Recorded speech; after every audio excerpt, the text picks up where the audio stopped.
Tuesdays. And I'm excited this week because last week I talked about the Ask Lily form so someone can ask a question, and someone did. So let's get into the episode first before we get into the question that was asked.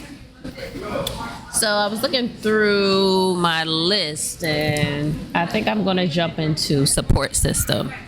So once upon a time, I had a health setback, and my older brother is talking to me. He's like, which reminds me, I have to call him back, but he's telling me, or he's asking me, what's your support system? And I didn't have any.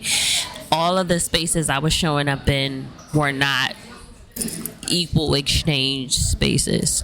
So now I identify my support system as the things that I choose to do. Like I listen to Michael Singer podcast. I create this podcast, right?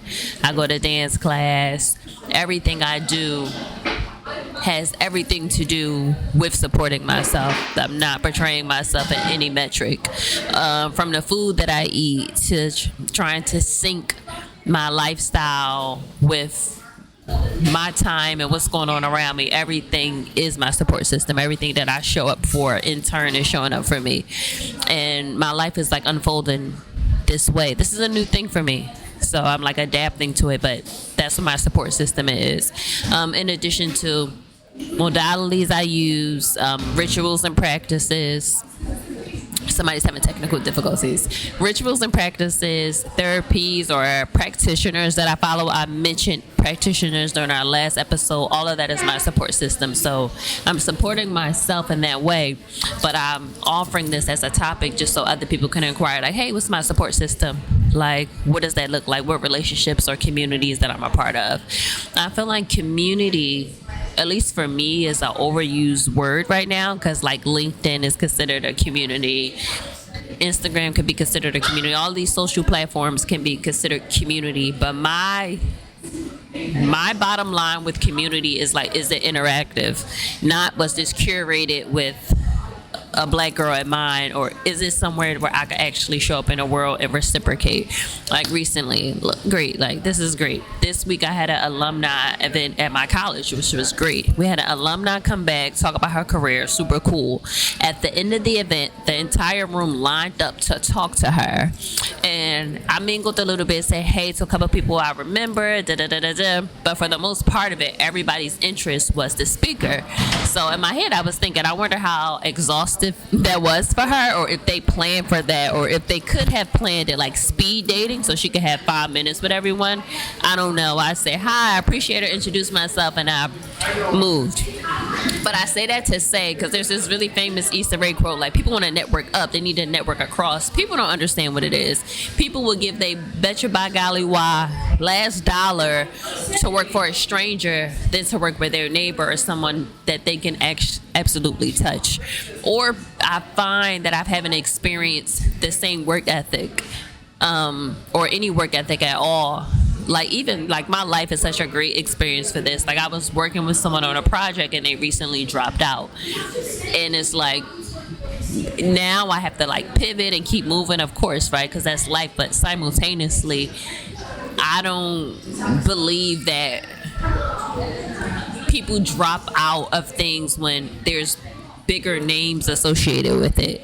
Like, I don't know if that's clear, but let's say if I love L'Oreal makeup and L'Oreal called me in pro bono, like, hey, we want to test some new things, could you fly here? I'm going to figure out how to get there because I love L'Oreal, as opposed to it's prom time, I can go to my local Rite Aid or CVS, buy some L'Oreal makeup, make a couple of Instagram videos and promote it, and try to do every little girl's makeup on my street.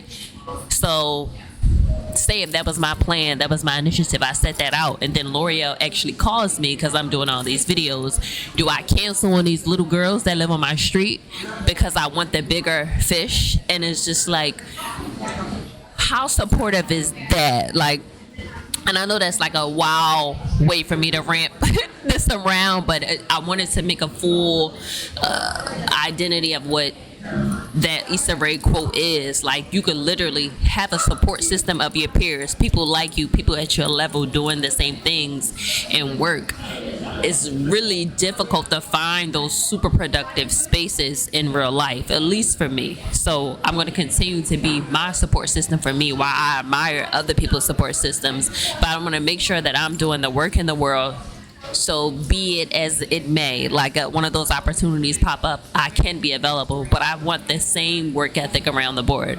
I want to be able to support my local community as opposed to the super corporate community if that opportunity comes. And that's really why I'm saying the term community is like used a lot, because it's from a space of you're not engaging. Community to me when I was a kid was like my neighborhood and having a block captain, everybody cooking food for each other, a drill team coming around, everybody knowing each other's name.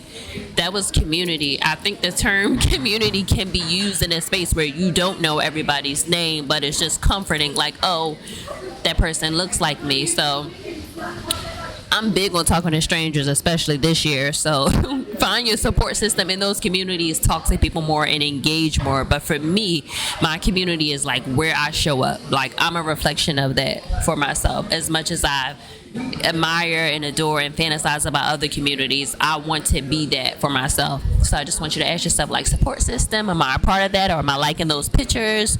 And do I in turn like the things that are in the system that I'm in, like my local spaces? Like, am I liking those things? I just wonder. Okay.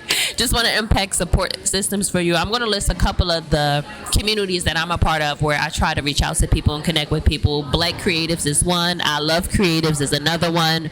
Sad Girls Club is one I've been admiring for a long time. And Black Girls on Broadway. It's this new Instagram page that I'm following, but I'll list them in this episode. Those are just some of my favorite things, but check them out. Maybe they'll lead to some of your favorite things.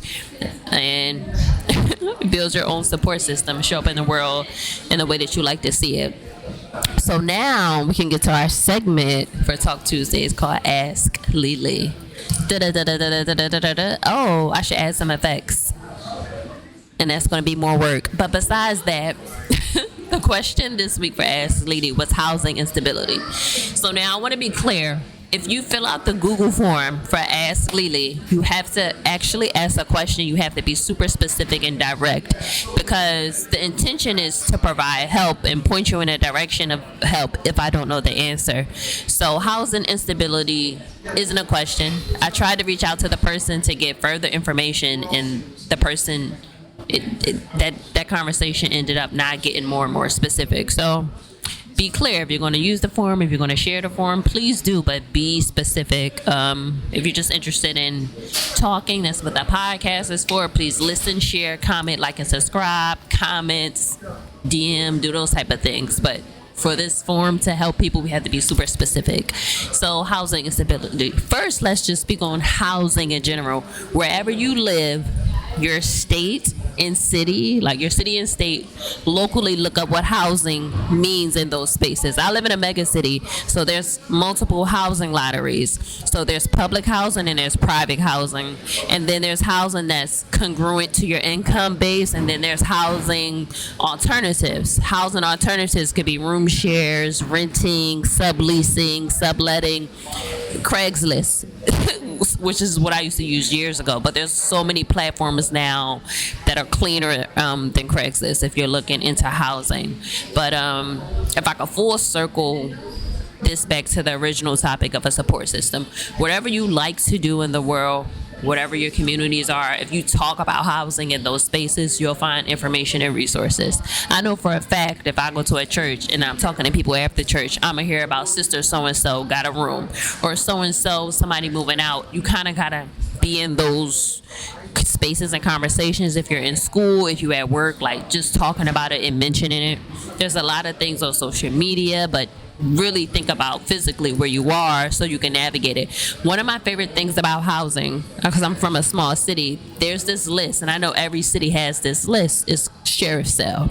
So it's all the properties of the city and state that are in tax abatement. Maybe they couldn't keep up with their bills, maybe they wanted to move out. Whatever the situation can be with the house, it is available to buy. So that market kind of became dominated in urban cities by developers because the houses were cheap. There was even this thing for a while about dollar houses, but I'm just very interested in housing in general, so I'm always have my ear up to those conversations. So if you know anybody that's an electrician, a contractor, you see things developing in an area, keep your ear up and keep your eye out for those things, and really look up your city local government website so you can find that information, because share sale was even a thing during COVID. It turned into an online thing because of COVID. So it still was available, and it still is available. But in regards to housing, look up where you live or where you want to live. And then where you go from there is where you go from there. There's so many alternatives available. But make sure you look at...